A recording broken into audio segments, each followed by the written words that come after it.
sitting in my dorm ready to do the Celebrity Apex cruise review for our spring break trip, which was the March 10th to March 18th sailing.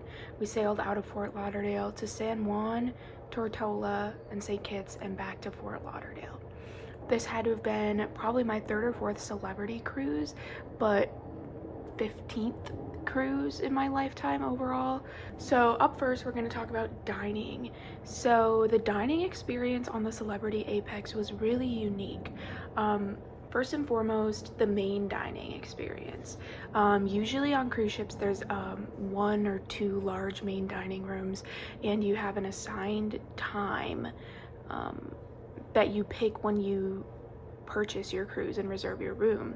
So when we purchased the cruise, we chose a time. We chose 8:30 p.m. We always choose the later one because then you don't have to worry about rushing to get back on board when you're in port. And so we chose 8:30 p.m. and it said the first night go to this restaurant, and we thought that meant like, oh, that's the main restaurant that we go to, that's where our table is.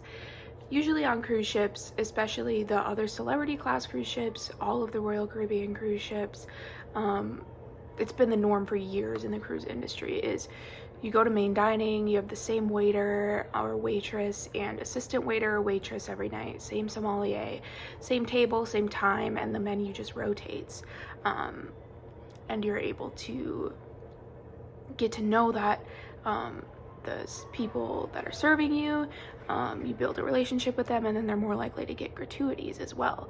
But on the Apex, it's like this on all of the Apex class ships.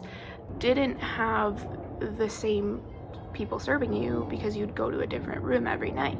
So you didn't have to go at a reserved time. In fact, you couldn't reserve a time unless you went to the same one every night, and then you'd have the same waiter. But then you couldn't try all the food because the menus were different in each restaurant. Okay, so there's Mediterranean, there's French, Italian, and a contemporary American cuisine. So it was really weird because you didn't build that relationship. You had to wait often to get seated instead of when you normally can just walk in, go to your table, sit down, and you're immediately being served. You had to go up to the hostess stand, say how many people you had. They said they took reservations for the restaurants, but whenever you called, it said that they were full. And I think that was because they reserved a lot of them for walk-ups. But you often had to wait to be seated to eat dinner in what was supposed to be the main dining room, which was odd. The dress code was very, very relaxed. And I think that's because this was a sailing that it was pretty much everyone was like Americans on spring break, and the dress codes weren't really enforced, which was surprising with Celebrity because usually they're more strict about their dress codes than, for example, Norwegian or Royal Caribbean, who are more family oriented. As far as the food goes, like, the food was good. It was just, some of it was kind of mid, honestly. Celebrity is supposed to be like the upscale version of Royal Caribbean. The Royal Caribbean cruise that we were on this past summer had more food options in the main dining rooms. And like, for example, you can always upgrade to like a premium in the main dining room. And that usually includes, like, one example is filet mignon or a good fish option, something like that. And I would always choose the filet mignon. Why would Royal Caribbean offer filet mignon and Celebrity only offers a New York strip as their premium selections? There was like no filet. The specialty dining, the steakhouse was amazing. Fine cut steakhouse has to have been the best steak I had. Did have a filet mignon. The stuffed tater tots were really, really good.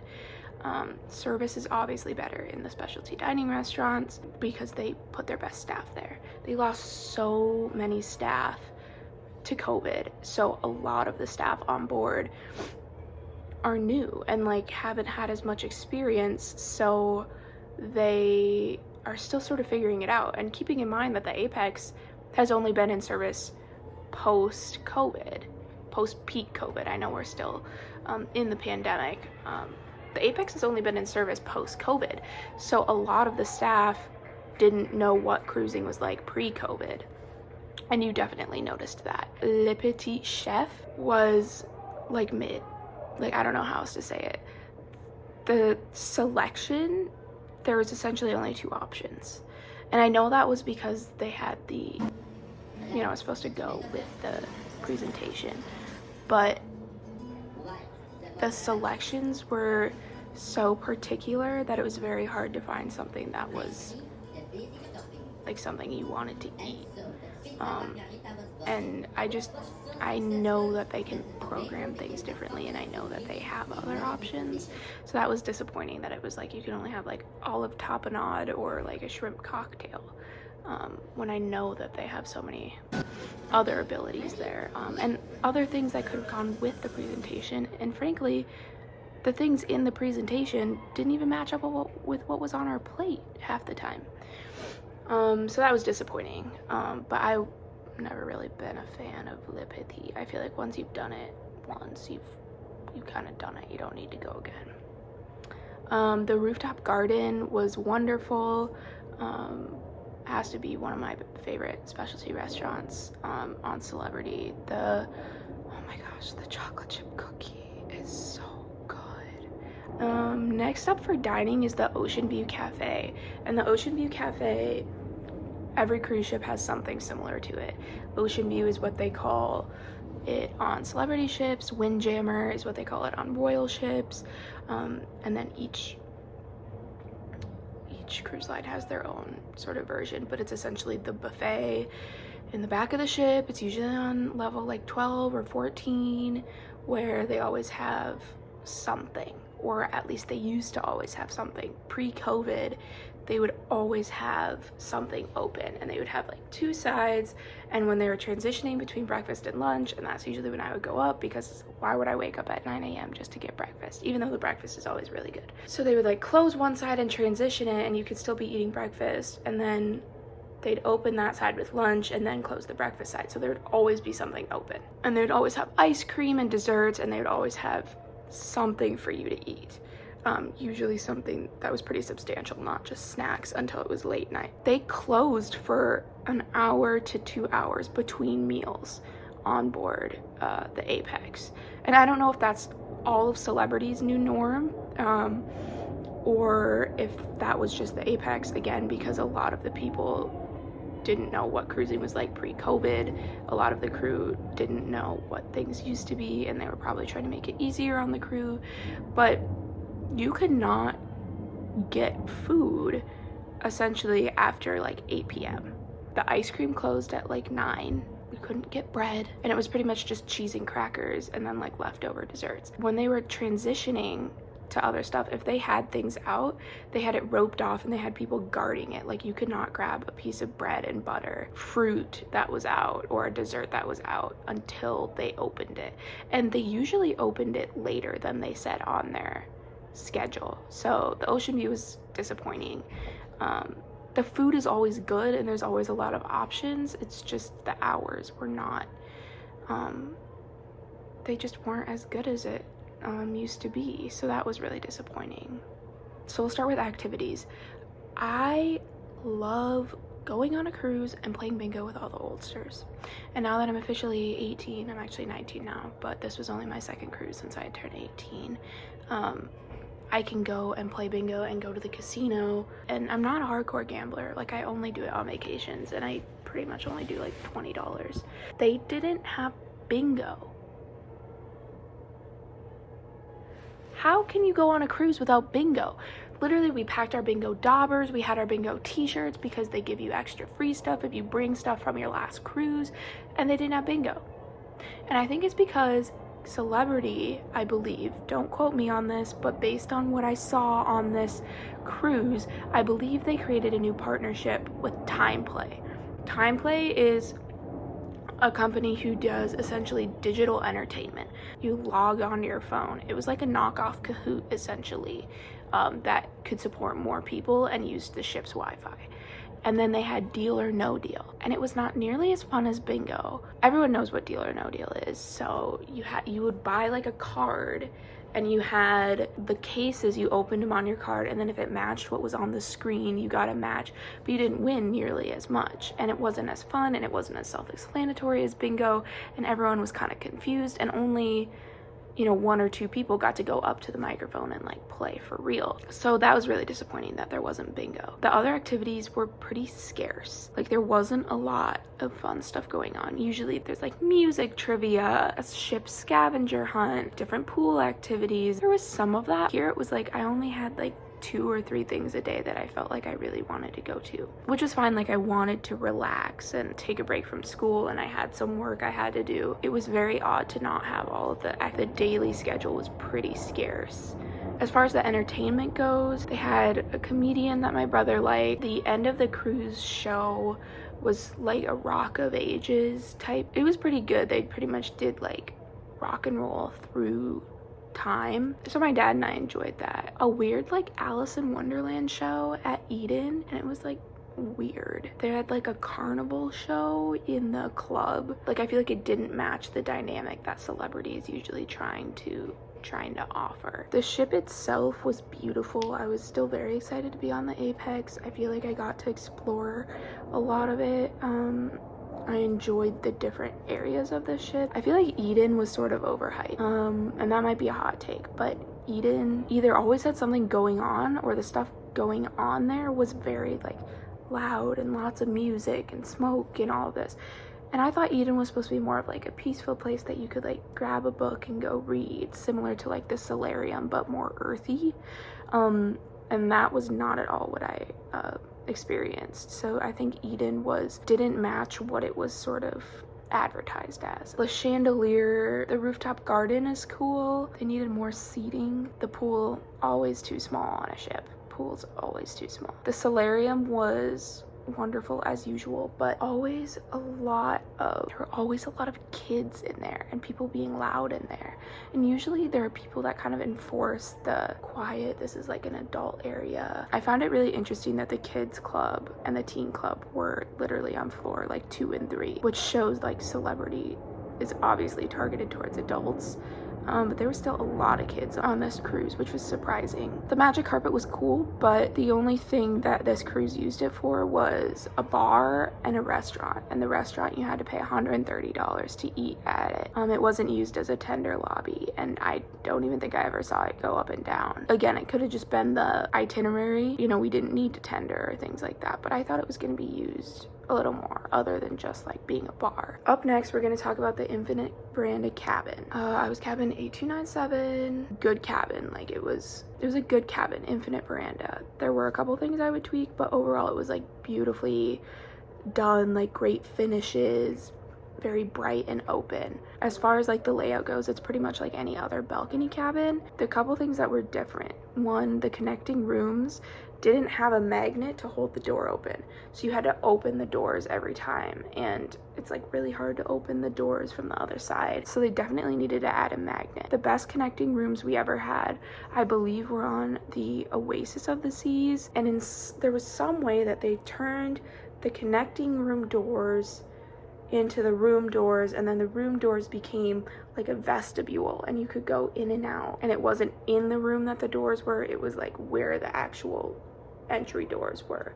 And the balconies connected. The balconies usually connect on traditional balcony staterooms, so that's like another way that you can sort of go in and out. And with the Infinite Veranda, it doesn't have that, because the Infinite Veranda, my mom and brother called it a glorified window. Although it was as wide as the balcony, it was essentially just a window, and the doors to close off the balcony area were essentially like an interior folding door. So it wasn't like you could go out and sit on the balcony. You had to commit the whole room to being the balcony. And in some ways it made the room feel bigger, but like, for example, if I wanted to go sit on the balcony and read a book, I would have to open the whole room up, and then the air conditioning would turn off, so my brother would get essentially it would be hard for 2 people to enjoy it if one person wanted to be inside and one person wanted to be outside. Like, you had to commit the room to being open. The bathrooms were beautiful. Like, Celebrity does a great job. There were just those few things that I was like, that's interesting, that I thought they maybe would have thought through a little bit better, but again, that's just me. The service, so the Apex had only been in service since mid to late 2021. was originally supposed to go into service April of 2020. Obviously that didn't happen. So a lot of the crew was brand new, had really only been in service for 2 years. And it felt like they were still working out the kinks, especially in dining and in housekeeping. Room steward would get kind of mad if we were in the room when he was trying to clean it, when in reality they're supposed to work around like what the passengers do. So if I was sleeping in until like 9 and he would start cleaning at 7, then he would be mad. And I was like, obviously if we were sleeping till like 1, like that's one thing, but that was just disappointing, the way that they were kind of unwilling to work around that, like we're on vacation type thing. Also the service in the dining room, because you didn't have that normal main dining experience, you didn't receive the same service because you didn't build that relationship. So that's disappointing. I wouldn't continue. If I were celebrity, I would not continue with the 4 main dining room options like they're doing. It's just not working. It's not higher scale, which they might have thought it was. It's cool that you can have different options for dinner, but offer all of those options on one menu in one large main dining room. Finally, ports of call. Fort Lauderdale. I would always go out of Fort Lauderdale over Miami. Port Canaveral was fine, but I don't like Port of Miami. I know Royal Caribbean just built a beautiful new terminal. It is really pretty. Like, Miami, why would you go there? San Juan is great. We need to expand outside of Old San Juan.